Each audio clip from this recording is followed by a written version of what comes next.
Hi, my name is Rebecca and welcome to my channel. I will tell you a little secret.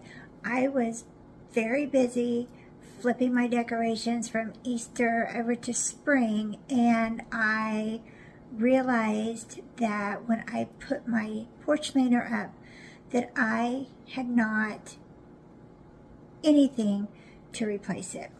And I had what I had previously used in the past. I had purchased one at Hobby Lobby, and I think that I had paid somewhere around $25 for it. I'd used it for a couple of years, and it had just disintegrated and fallen apart. I was very disappointed in that. So I just went out to the garage and I just started looking and searching amongst the pile of things that I have put back to save for later. And I found an old wall shelf that was a solid piece of wood, and I thought, I'm going to just make do with what I have. So come craft with me while I turn a wall shelf into a porch leaner. This is the piece of wood that I found, and it had already been painted black, and it was painted black on both sides, and I measured it. It's a little over 5 foot long. I don't know if I cut it at home or if I had it cut at the Lowe's where I purchased it, and I really couldn't tell you, but I do know that it had been hanging on the wall with some brackets. I purchased these plastic stencils on Temu quite some time back, and I had used them over and over.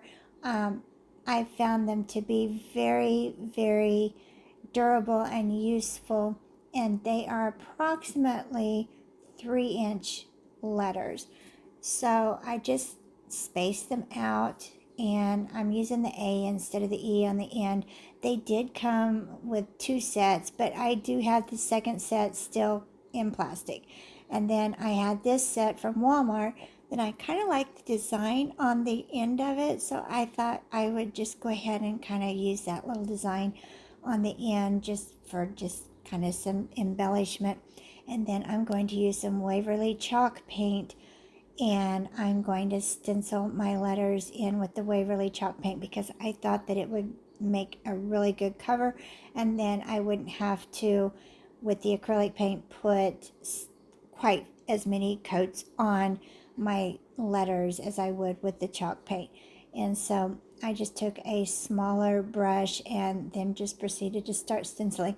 I found with the stencils that if you work from the outside in and go against the stencil, then there's not as much bleeding, and I really have not had the bleeding problem with the plastic stencils. And then if you put your paint, not a generous amount of paint on your brush, and then if you put your paint from the outside and work inward, it's hard to describe, but if you work outside in, then you're not going to have the bleeding underneath the stencil as you normally would.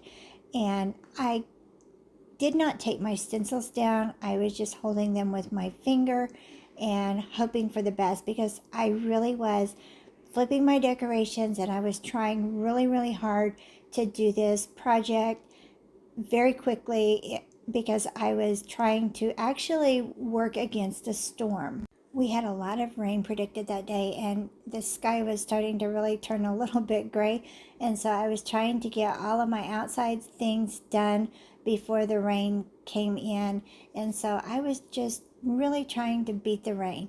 And so I traded my A out for the E, and I did end up putting 2 coats of the white paint on each letter.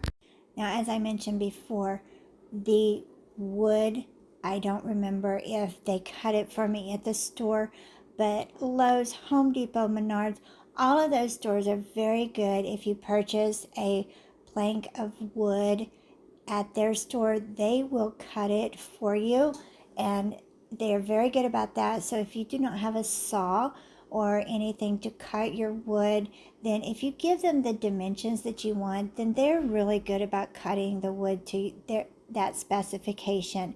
So you really don't need to invest in a saw.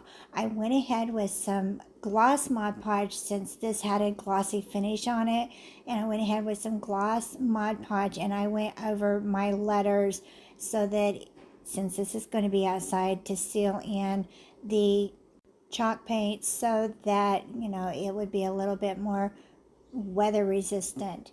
And I went over each and every one. I did put a very liberal amount on each letter, and then I went back over it and I kind of smoothed it out and kind of feathered it out so that it wouldn't be a glob, that it would be kind of feathered out against the black paint, and it wouldn't look, I know it dries clear and it dries matte, but I didn't want it to be really obvious that I had gone over that.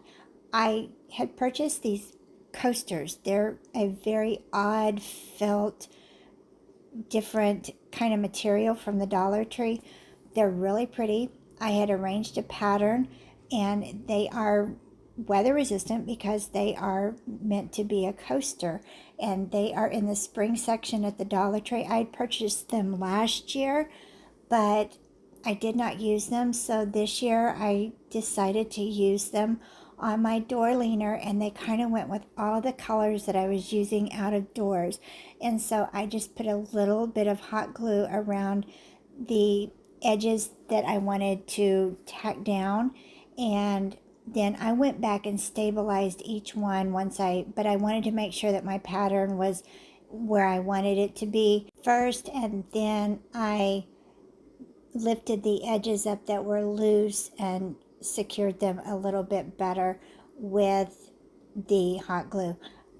This is going to sit on my porch and under kind of an awning, and so I just used regular hot glue, but if it's going to have a little bit more exposure, I would definitely recommend using some wood hot glue, because I've used that out in the sun and I have had remarkable good luck with that.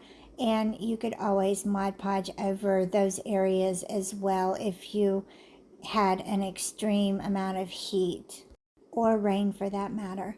But that is really all the embellishment that I put on this. You could do whatever you wanted to. That is the beauty of this. And you could literally have about $10 to $15 in this project, which is a lot cheaper than buying the MDF little porch leaners from different stores and or Hobby Lobby. I mean, they can get a little bit pricey, but then you're just out one season. And so I would definitely recommend trying this for different seasons, because they are very nice and solid. We get a lot of wind in Southwest Missouri, and so things kind of tend to get tossed around a little bit.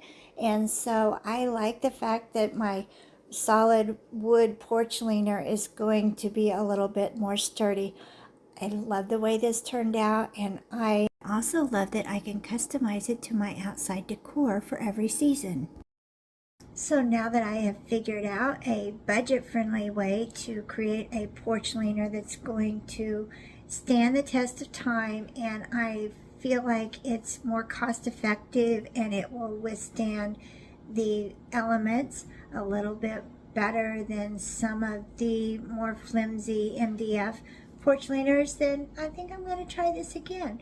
So don't forget to subscribe. Hit that bell so that you know when I've uploaded my next video. Give me a thumbs up, and thank you for watching Crafts, Laughs, and Chaos.